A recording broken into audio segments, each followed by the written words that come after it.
the Severe MMA Podcast Premium with Sean Sheehan and Graham MacDonald.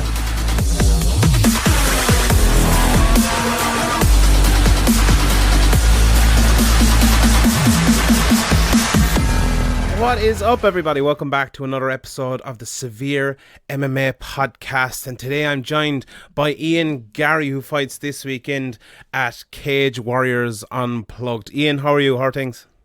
What's the crack, Sean? How are we? Yeah, right, not too bad. No, it was a big day for you. Obviously, Dublin. You know, you're a big GAF fan. How did you see that Ireland final? Where were you watching it? I actually put a bet on. Yeah. I put a $5 bet on for a double draw, as in a draw half time and a draw full time, and I'm fuming. Oh, that is a row. Yeah, they were up by 3 or 4 points at half time, wasn't it? Yeah, I think it was just the fact that they were man down. They were trying to play it a bit smarter, and Kerry came out and took advantage of it in the second half. Yeah, it was a good game. Like I don't want to go into deep football analysis here. Yeah. No, it was a really good game. One of my friends plays for the Dublin team. So he done well. Who's so that? I was happy about that. Brian Howard. Oh yeah, he was probably man of the match today. Maybe even he was very good. He's very, very good. He picked one ball out of the sky, and he had me off my seat at that stage. It was very good. It was actually the goal that Dublin scored. He picked it out of the sky and then passed it to McCaffrey. Mm-hmm. I know. So it was very good. The last time we were talking, you said you played a bit of hurling and stuff. Did you play any football when you were growing up? Yeah. I was mainly football all the way up until I decided that I didn't want to play football anymore, and I left club and went to a better hurling club because I moved schools and stuff like that. So I loved that, and I've just never really felt the need to go back. I like punching people in the face more. Yeah, there wasn't much of that today. There could have been another bit of it. Could have been. But I suppose another thing before we get into the fighting and stuff.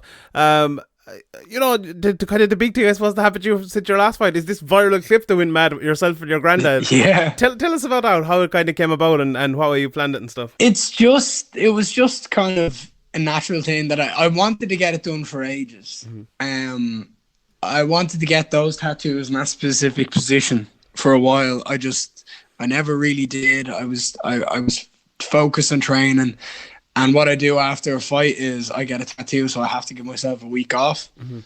Otherwise, I'll just be back in the gym lashing elbow, and you don't want to overtrain your body. You need to give your body a bit of a break. So I remember, I think it was Reese McKee got a tattoo in the exact same position saying obsessed, and I was like, oh, fuck's sake, man, that's so good. I really like that.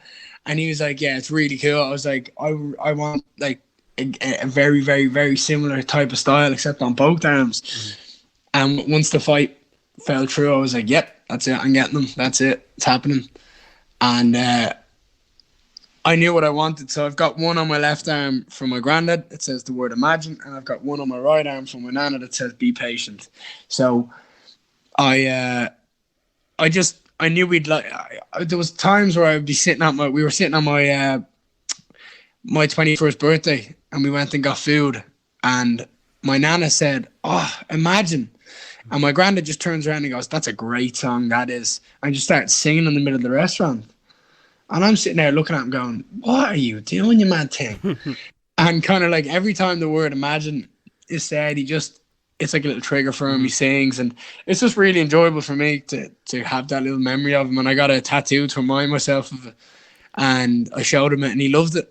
Yeah. So it was a great idea. I think everyone who saw it kind of, touched him, because you said he was suffering a bit with dementia as well and stuff, didn't you? So that's affected loads of millions of people. Yeah. So it was understandable that it was touching people, and people were getting a bit emotional watching it and stuff like that, which is, it's actually really nice to see. Like I obviously never intended to put the video out there to make benefit, but people were out being like, oh, did you put that up on YouTube? You get money off that. I was like, that's not what the video's about. I just put it up to see people because I enjoyed the video and I thought people might like his reaction, and then it just took off, and it was mad. Mm-hmm. Yeah, so I suppose that's the kind of thing. It's maybe an indirect thing, people saying that to you afterwards, and we've spoken a few times obviously in this podcast and stuff about kind of, being an MMA fighter these days is not just about fighting and stuff like that. It's about promoting yourself as well. And I think, for me, and I say it in this podcast over and over, it's kind of being yourself and maybe putting yourself out there as yourself. Is that the kind of the way you find it too? And was that kind of something that you try to do as much as you possibly can? Sean, I am going to be myself until the day I die, and there is never going to be a day where I am fake or I feel out of comfort or try to do something to impress someone that I wouldn't normally do. That's not my style. My style is just be me, and if you don't like me, well, then you can go doing. Do you know what I mean? Yeah. That's the way I look at it, and that's the way I always have. I've always been told to just be true to myself, and I've been raised to have confidence in myself, and well, I've bags of confidence anyway, so it's kind of good. I'm happy. I'd walk into an empty room and just start dancing on a table if there was no vibe, like so. I suppose as well, like I suppose I went back today and I looked at your fight, and we'll talk a little bit about that, I suppose. And you're talking about confidence, and one thing I always talk about with fighters and different things is having the confidence when you get in there to be kind of comfortable. And for you in your first professional fight to come out there and within 15 seconds knock James Sheehan down, and like how what are you thinking after that, after like 15 seconds into your professional career and you get a big knockdown, the fight's almost finished? What are your kind of your levels of kind of confidence right then at that fight? That was, I knew instantly he wasn't out. I knew instantly he was, because he instantly attacked the leg, and I was like, right, he's still with it.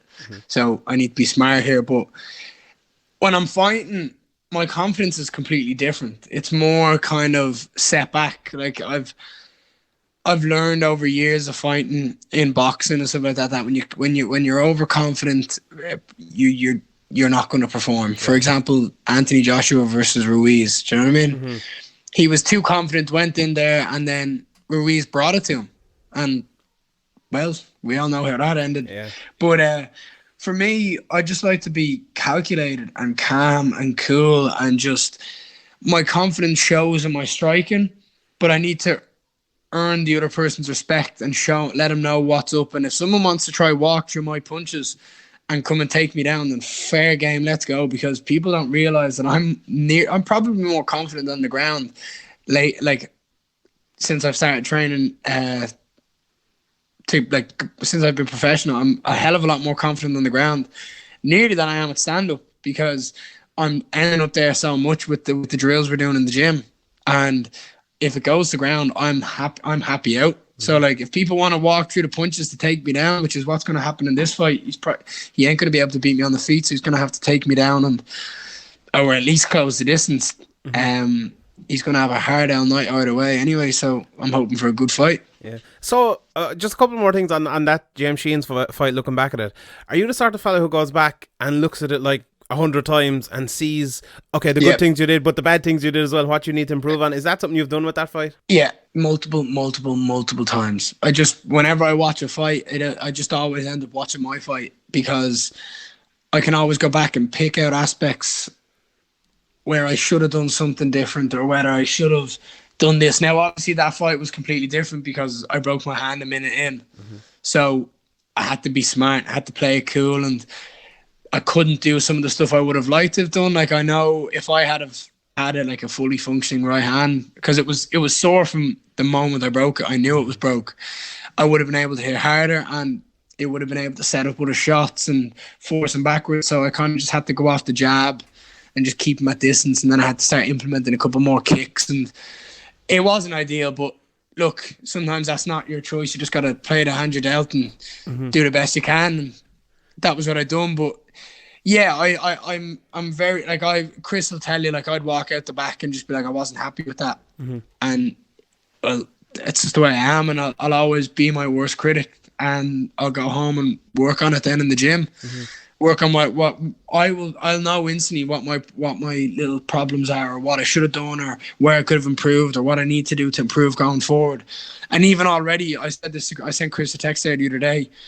This camp has been so good, and there's already been a massive jump even before the last fight. So, like, even between the fight that was meant to happen in June and now, there's already been another jump, which is mad to see. I think it's just because of the mindset, and just the training has been so good, and everything in the gym is just clicking at the moment. And with me, it's just clicking, and I already know what I have to work on after this fight, even before it's happened, which is mad. So yeah. Do you think, like, what happened in that fight, say you almost got to finish immediately, but you broke your hand and it went 15 minutes. Do you think in hindsight the fact that you kind of did break your hand, you had to come through that, and you got those 15 minutes under your belt, which, you know, people like me talk about all the time. You need that experience under your belt in the cage. Do you think that was kind of maybe a little bit of a blessing in disguise, the fight actually went that way? Yeah, kind of. I think, like, obviously, I'm one of those people that don't, like, I believe everything kind of happens for a reason.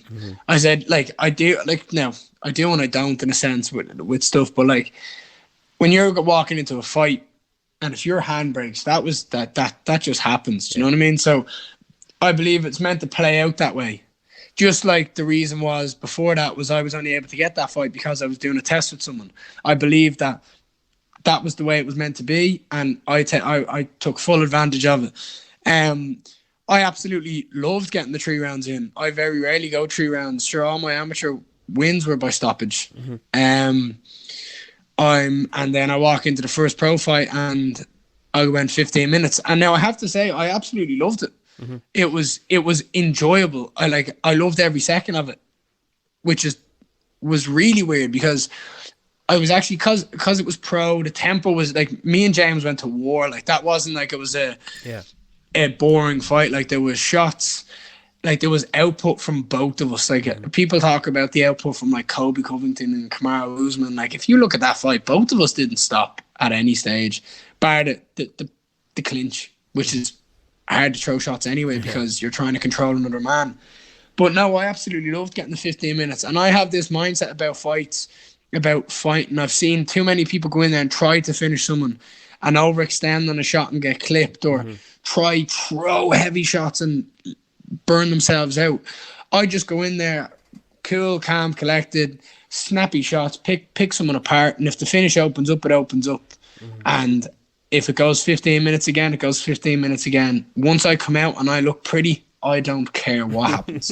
And I suppose, you know, it's great getting in there for you and having to fight. But what about when something like that Teo Dunjo fight happens, where obviously he failed his medical?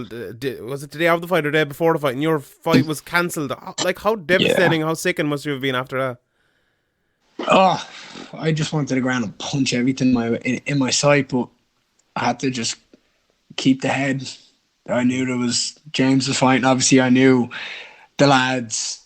Obviously, knew I was in a bad mood, but like, I had to kind of keep the good vibes up because that's the type of person I am. I bring the energy to rooms. I'm that bit of crack. I'm always throwing around banter. Chris likes to call me the lip because I talk so much shit. But like it's a joke. It's good. I just go around the gym and like we'll be in between rounds and I'll look at one of the lads and I'll just go, "You're some pussy, you are. You're a shite bag. You're lucky I don't get my hands on you this round." Just joking and stuff like that. So if I didn't do that, I feel like the team would be a bit off. But I just had to kind of deal with it. I mean, it happens to other people. And look, Sean, at the end of the day, there's a lot of worse things that could have happened. Do you know what I mean? A lot of worse things. I could have broke my leg or something, or he could have broke his leg. Look, it is what it is. It happened, and now we are where we are right now. So I suppose you know, it's what is it, 3 or 4 months after that now, 7 months since your first fight. Obviously you broke the hand and stuff, so it's not that long out of the cage, you know, looking at it. Maybe take it back, it is, but you know, if you look at it that way. But this Friday evening you're fighting Martyn Harris. When you're looking at him, when you're looking at tape of him, and I know you do that, what do you think? What do you see on him, and how good do you think he is? How tough do you think this fight will be? Oh, I don't like talking about my opponents because I never want to badmouth them or be a dick or do anything like that. I just don't. It's not the way I am. Yeah. I like to be respectful, but like in out of respect, I just don't think he's good enough. Now, he's been in there with some of the best in Europe. When you look at his record, he's not like, he's 4-5, but he's not your average 4-5 where he's fought guys who are 0-2 and 1-1. He's fought the likes of Hacken Foss, Steve O'Keefe, Nathan Jones, Alex Lahore. He's fought some big names. Now, granted, he lost to them, but anyone who wasn't a massive name in Europe, he beat. Yeah. So, I mean, I'm just going in there with the mindset of once I win that shows people what level I'm at. And he's experienced, so there's no excuse of saying, oh, well, he hasn't been in fights. He said this is his 10th professional fight.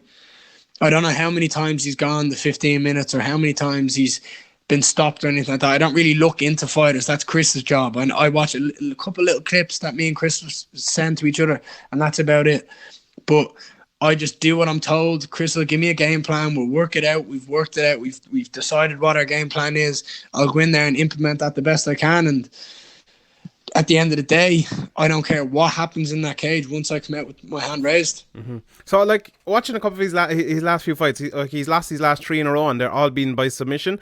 But to me, you know, he comes in, he throws kind of big shots inside, gets very close and throws them. But like a lot of times at the start of his fights, especially his last fight against Nathan Jones, he took him down really, really early, and he was getting on top of him, and he looked like he was maybe not going to dominate that fight, but was winning the fight from on top, and then was, you know, got submitted. You know, you talked earlier there about lads kind of going, they'll have to get through your shots to take you down.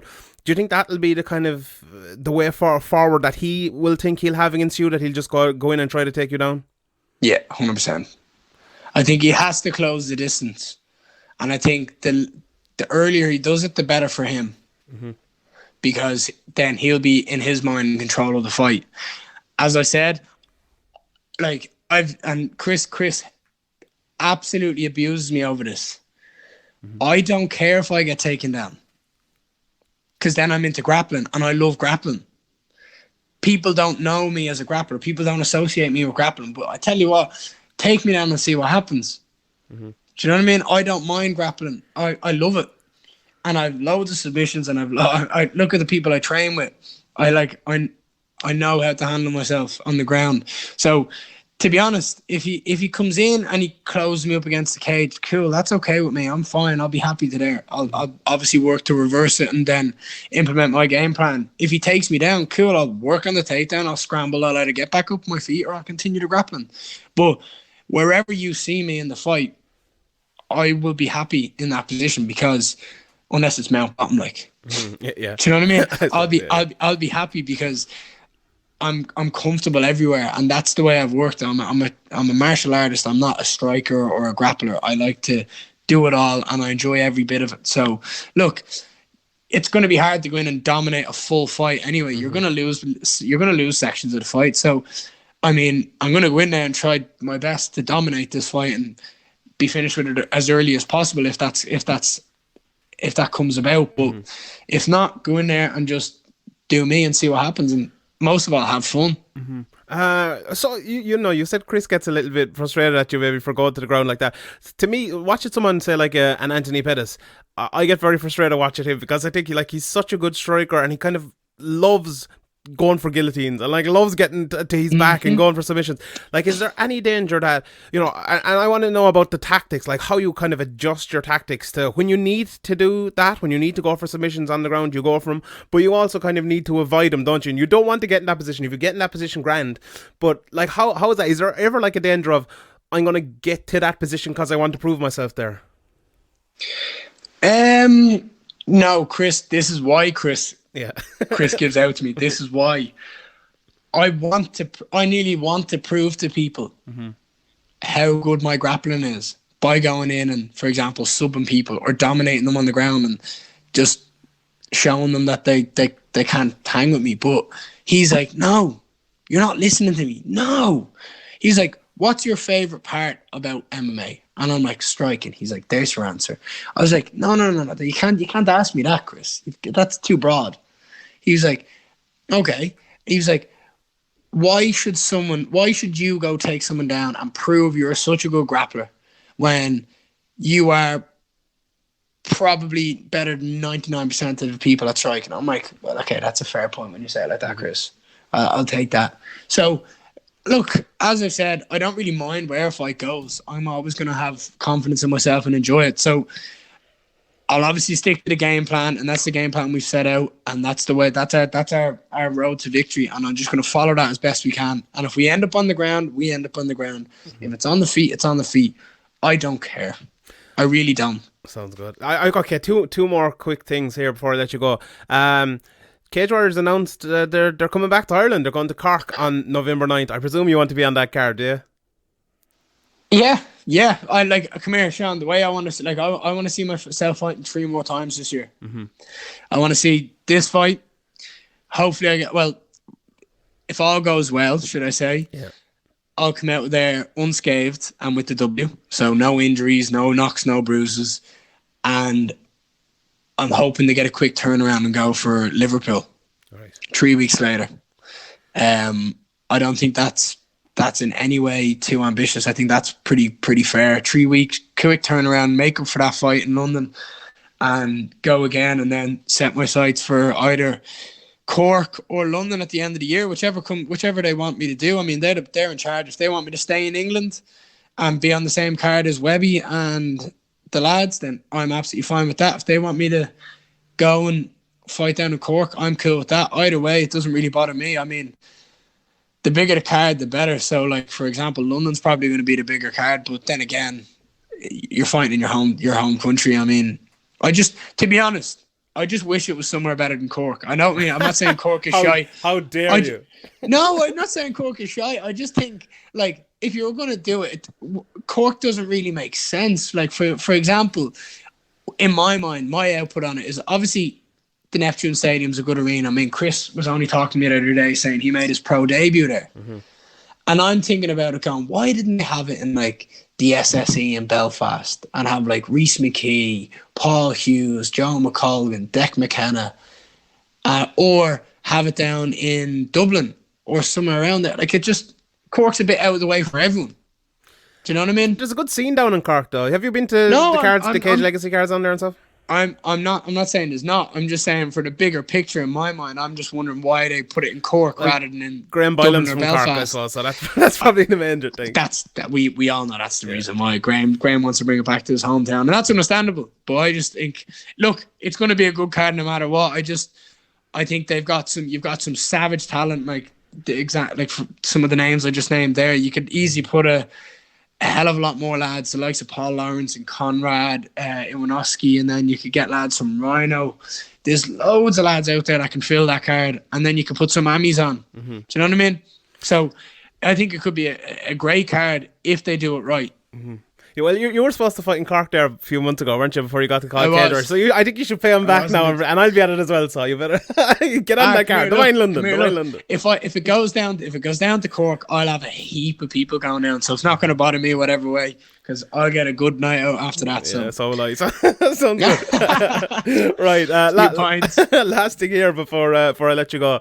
The cage door closes on Friday evening. What's going to happen? Tell us. Give us your prediction. You gave me a bit of a prediction for the last one, so tell us what's going to happen. That one didn't happen, so what's going to happen in this one? That last one should have happened if the fight had gone ahead. Trust me, that would have been brilliant. We'll keep that in a secret for future references.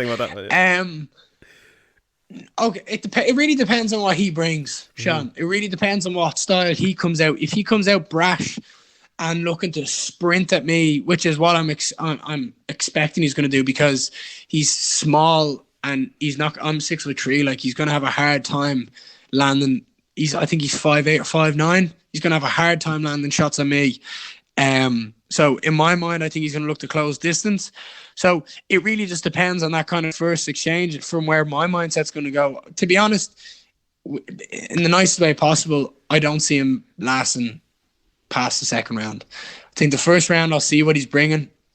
I think I'll just put the pace on him that I've been working on, and I've always been fit. Like that fight with James Sheehan, I'd never done any strength and conditioning or anything like that. I'm just naturally fit, and I've been working my ass off with my PT John Carroll in Evolution Fitness, and I'm fitter than ever. I'm stronger than ever. I feel great. There's times I feel like a bag of shite because it's hard work, but I feel like I go in there, and with all the hard work I've done, I wouldn't be surprised if he was out in 1. I don't see him going past 2. But look, if it ends up going the distance, then fair play. He'll have earned my respect no matter what, standing into that cage, and I'll buy him a beer afterwards when I whoop his ass. Sounds good. I'm not sure that sounds so great for him, but I'm sure he'd like the beer anyway. But anyway, Ian Garry, thanks very much for joining me. Best of luck this weekend. Thanks everyone for listening. We'll see you all next time.